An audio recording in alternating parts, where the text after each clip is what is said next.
residents. So until that thinking, and then I'm hoping that maybe with the plan that we bring forward, we might spark a little change in that attitude.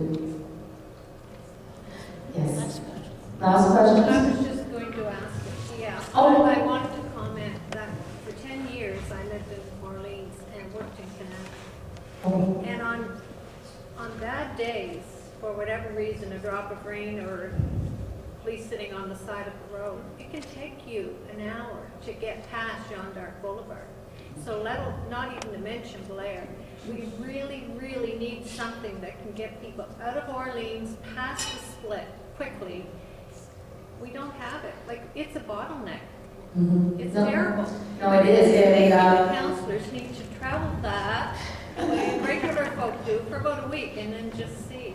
Well, there are a few of us who do look outside our own wards and do travel out to others. I like to do that because it gives me a better feel for the city and the other issues that other communities are facing. But certainly, yes, the 174 is travesty in terms of what happened there. There is no plan right now to widen that. As was mentioned, that it was in the plan at one point, but it was pulled out of the plan.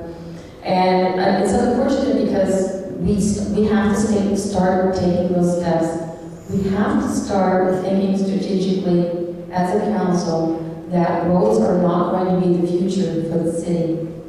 We still have to have roads, because we still have to have our fire department, we have to have ambulance service, the police service, they all use roads. So we do have to have roads, but we don't have to keep widening them and building more and more and more.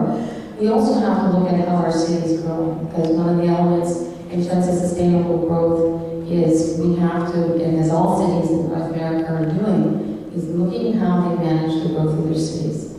And that means in terms of letting developers, develop well beyond, the urban boundaries. That puts pressure on us, because most of the time, most people work in the downtown or across the bridge.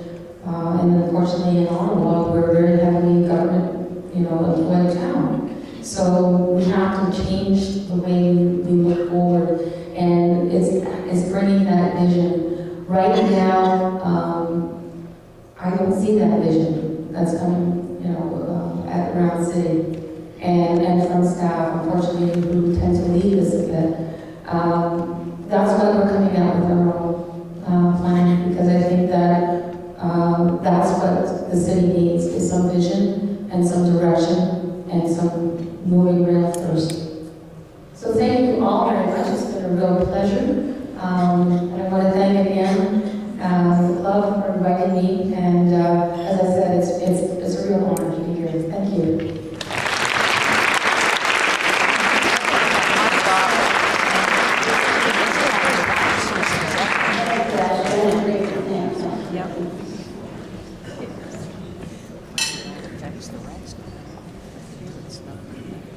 Thank you, Councillor Leadman. It was a pleasure to be able to put a face to the public figure that we all know, but often don't have a chance to get to know at a personal level. So thank you for coming, telling us about transit. And as a long-time Orleans resident, I'm always anxious to hear how the transit is going to affect the East End.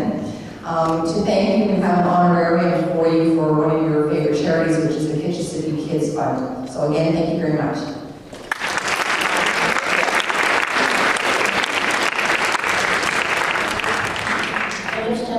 Announcements. The board has decided to sponsor a tree in the annual Trees of Hope in support of CHIO this year.